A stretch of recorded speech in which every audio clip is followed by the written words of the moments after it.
When discussing serial killers, a few infamous examples come to mind. Those examples being the Zodiac Killer, Jack the Ripper, or even Ted Bundy. However, very rarely does Ed Gein come up in conversation, or rather, very rarely does he come up when discussing famous serial killers. He's definitely not the most well-known serial killer, and some people even argue that he can't be considered a serial killer since he only officially killed 2 people. On the other hand, many people swear that he killed multiple people, but only confessed to 2 murders, but I digress. Nevertheless, even if you haven't heard of Ed Gein, you definitely know of his legacy, one that many consider to be quite frightful. Edward Theodore Gein was born into a religious family at the turn of the century in the town of Plainfield, Wisconsin. He lived a relatively solitary life on his farm, with his physically weak, ineffectual brother along with his overbearing, religious, commanding mother. Ed Gein was obsessively devoted to his religious mother, who from an early age taught Gein that sex was a sin. Despite that fact, he adored his mother and would do anything for her. As such, Gein ran the family's 160-acre farm on the outskirts of Plainfield until his brother Henry died in 1944 and his mother in 1945. Gein was distraught and had honestly no idea what to do, as he spent his entire life devoted to a woman who ruled with an iron fist. This tyrannical relationship is arguably what led Gein to commit his first murders in the coming years, as well as being the reason why he left his home to degrade in shambles. Remarkably, thanks to subsidies, Gein no longer had to tend to the farmland and abandoned it to take ever the odd job.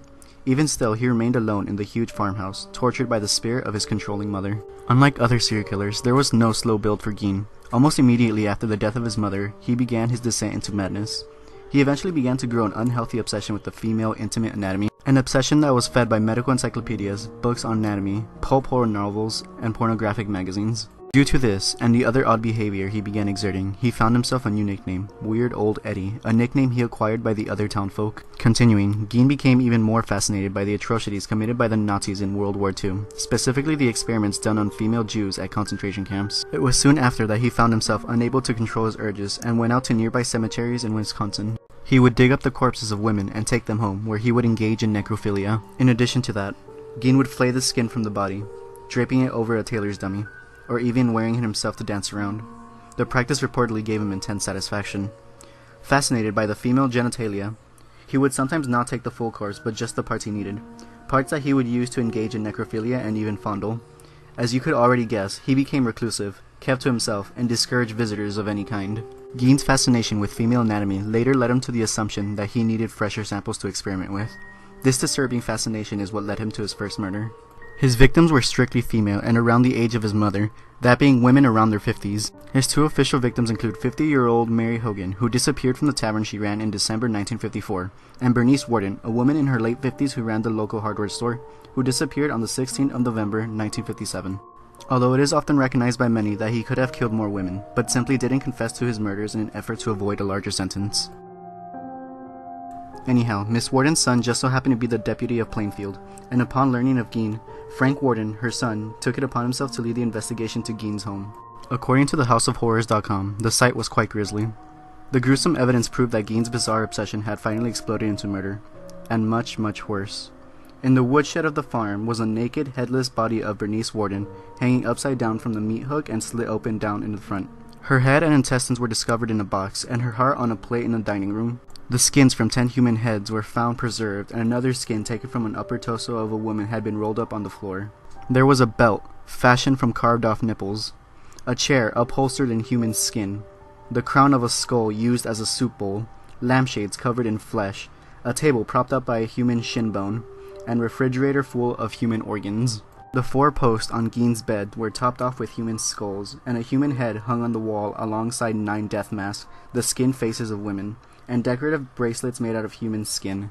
The stunned searchers also uncovered a soup bowl, fashioned from human skulls, a shoebox full of female genitalia, faces stuffed with newspaper and mounted like hunting trophies on the wall, and a marmory vest, flayed from the torso of a woman. Gein enjoyed wearing the flesh-made garments, and while dressed in them, would pretend to be his mother.